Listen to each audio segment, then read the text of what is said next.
Let's turn to Psalm 90 with the time I have remaining, and let's dive in. Verses 1 and 2, Moses is setting up who God is. You've been my home, my friend, my dwelling place in all generations. You're the creator that formed the world and the earth, and you are God from everlasting to everlasting. Now, verse 3, the psalm takes a turn. And it seems like a dark turn, but hang with me, okay? There's a message here. We're passing through a reality. This is a reality check. Thou turnest man to destruction, and sayest, Return, ye children of men. Thou turnest man to destruction, and sayest, Return, as yesterday when it is past, and as a watch in the night. Thou carriest them away as with a flood. They are as asleep. In the morning they are like grass, which groweth up. In the morning it flourisheth and groweth up. In the evening it is cut down and withereth. So verses 3 through 6 really begin to explore the temporal. Later in the passage he talks about, I think it's in this passage here soon, returning to dust.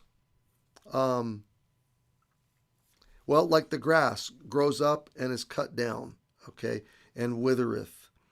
It's a dust to dust kind of concept. Flying away, being cut off later in the psalm is what he talks about. And so it's brevity. And what Moses is diagnosing here is that mankind is in this inescapable existence of a very brief life.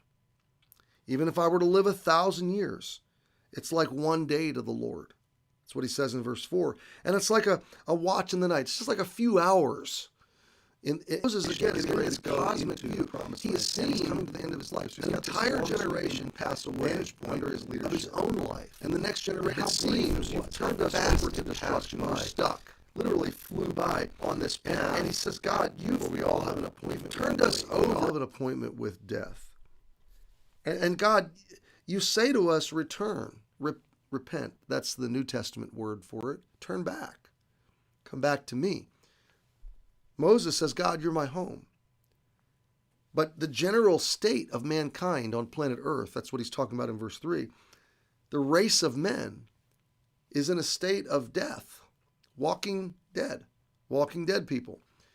You've heard it said, most people think we're in the land of the living, going to the land of the dying. No, we're in the land of the dying. And if we turn to God, we're headed for the land of the living. And that's kind of what Moses is setting up. This is an inescapable, irreversible, we're all kind of locked into the same scenario. It's a comprehensive global state. Our frame is weak. Our life is short. You would think that planet Earth would be a very, very different place, that humanity would be a very different place, if everybody would just stop and think about how short life is and how we all have an appointment with the grave and how none of us will escape death, physical death, barring the rapture. I realize there's that one, caveat, but we all have the same condition. We're marching, we're headed towards death, and it could come at any time. We don't know. We don't have any guarantee. I know this sounds dark and hopeless, but hang in there. It's not dark and hopeless. It's a reality check. And you're not living life if you're not living in the light of reality. You can't live strategically and substantively if you're not living in light of the imminent reality of our fragility, that our life can be snuffed out that fast, that it can be gone tomorrow. I could be in heaven by the time this video airs. So Moses is just reckoning with this, that we are all stuck in death, in a death march. We're all stuck in destruction. But we have this God saying, return to me. So there's some open door. There's some hope. There's some avenue back to God. For 1,000 years in thy sight are but as yesterday when it is past, and a watch in the night. Look at verse 5. Thou carriest them away as with a flood.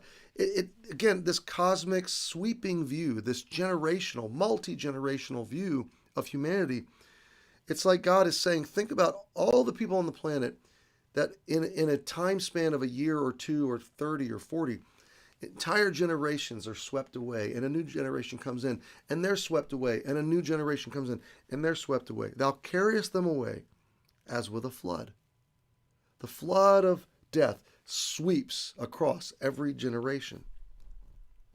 They are as sleep. It's almost like life was a dream.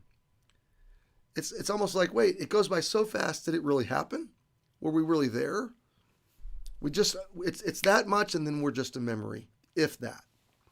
And we're a memory for not long, maybe a generation or two, unless you did something profound, like Abraham Lincoln. But those guys are pretty rare, right? They are asleep. In the morning, they're like grass, which groweth always fresh and new and seem young and indestructible. But by the evening, it's cut down and withereth. Life is very fragile. Life is very temporal. It's strange that we give ourselves to such foolish priority structures and valueless purposes. It's strange that we expend our lives with no sense of eternal significance, eternal values, eternal matters. So verse 6 just ends this, this diagnostic that we're here for but a season. Now, we're going to pause here. I hate to say that that's enough for today, because I kind of feel like it's not enough, except for the fact that it doesn't hurt for us to consider the brevity of life. Life passes very quickly. And knowing that God is our home, generation to generation, is the foundation. And then looking at reality check that we are temporary. This life is going to pass very quickly, and we're headed for destruction. And there's this invitation to repent, return to God, so critical. If you have life and breath and heartbeats right now and the ability to watch this video, then God's arms are open to you, and you can run back to Him and renew and restore your relationship with Him and call Him your home and your friend. We'll unpack that more next week. But let's spend some time this weekend thinking about the brevity of life. And it should cause a reckoning. It should cause a consternation. Am I living well? Am I stewarding my one life the way God, my Creator, would want me to steward it? And am I finding my home in Him? So, friend, we're going to pause there, and I'm going to send you into a weekend with the feeling like we're hanging, okay? And I'm sorry.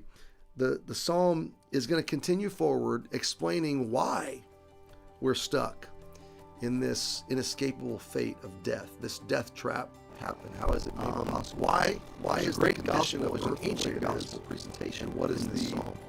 Return to God. How does that